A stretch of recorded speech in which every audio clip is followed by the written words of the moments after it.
Hi friends, welcome to cutie Siva stories. சிவப்பு பொன்னாங்கண்ணி கீரை பொரியல் எப்படி செய்கிறேன்னா இந்த வீடியோவில் பார்க்க போகிறோம். இந்த பொன்னாங்கண்ணி கீரை பார்த்தீங்க அப்படின்னா நம்மளோட கண்ணுக்கு ரொம்ப நல்லது. இந்த கீரை பார்த்தீங்கன்னா சின்ன குழந்தைங்கலேருந்து பெரியவங்க வரைக்கும் நல்லா சாப்பிட்லாம். ஏன்னா நம்மளோட கண் பார்வைக்கு ரொம்ப ரொம்ப நல்லது. இப்போ இந்த கீரையில் நம்ம பொரியல் எப்படி செய்கிறேன்னு பார்க்கலாம் வாங்க. அதுக்கு முன்னாடி ஃபர்ஸ்ட் டைம் நம்ம சேனலில் வீடியோ பார்த்தீங்க அப்படின்னா மறக்காமல் கியூட்டி சிவா ஸ்டோரிஸ் அப்படிங்கிற நம்மளோட சேனலை சப்ஸ்கிரைப் பண்ணிக்கோங்க. இப்போ பொன்னாங்கண்ணி கீரை பொரியல் எப்படி செய்கிறேன்னு பார்க்கலாம் வாங்க. இந்த கீரை பொரியல் பண்ணுறதுக்கு நான் 2 கை அளவு சிவப்பு பொன்னாங்கண்ணி கீரை எடுத்திருக்கேன். இதோட தண்டு பகுதி இல்லாமல் அதோட கீரையை மட்டும் நம்ம தனியாக ஆஞ்சி எடுத்துக்கலாம்.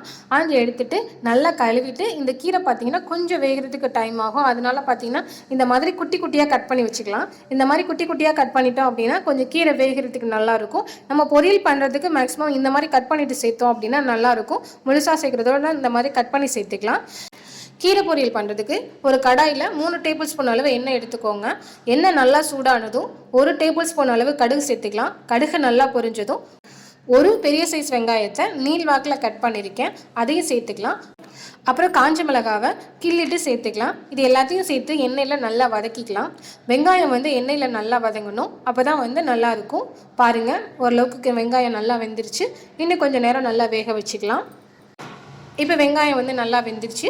இதுக்கப்புறம் நாம் ரெடி பண்ணி வச்சுருந்த கீரை இது கூட நம்ம சேர்த்துக்கலாம். கீரை சேர்த்ததும் நல்லா வெங்காயத்தோடு நல்லா சேர்த்து நல்லா வதக்கிக்கோங்க. கீரையை நம்ம எண்ணெயிலே கொஞ்சம் நேரம் நல்லா வேக வச்சுட்டு அதுக்கப்புறமா நம்ம தண்ணி தெளிச்சுட்டு கொஞ்சம் வேக வச்சுக்கலாம். கீரை எல்லா சைடும் நல்லா வேகணும் அப்படிங்கிறதுனால நல்லா கிண்டி விட்டு நம்ம வேக வச்சுக்கலாம். இந்த கீரை வேகிறதுக்கு வேணும்னா நம்ம கொஞ்சமாக தண்ணி தெளித்து நம்ம வேக வச்சுக்கலாம். எண்ணெயிலேயே நம்ம வேக வைக்க முடியாது, அதனால் கொஞ்சமாக தண்ணி தெளித்து நம்ம வேக வச்சுக்கலாம்.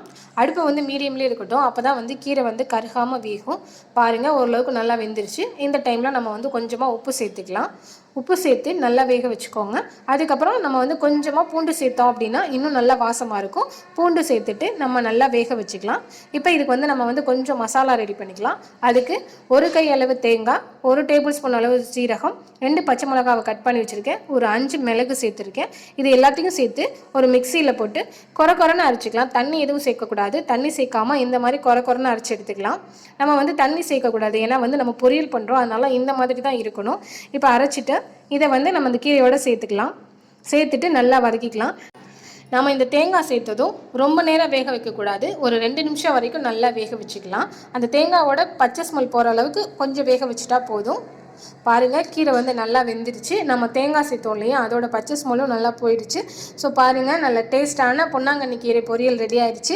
இந்த மாதிரி நீங்களும் ட்ரை பண்ணி பாருங்கள், ரொம்பவே நல்லாயிருக்கும். இந்த வீடியோ பிடிச்சிருந்தா லைக் பண்ணுங்கள். இந்த மாதிரி நிறையா வீடியோஸ் பார்க்கணும் அப்படின்னா மறக்காமல் கியூட்டி சிவா ஸ்டோரிஸ் அப்படிங்கிற நம்மளோட சேனலை சப்ஸ்கிரைப் பண்ணிக்கோங்க.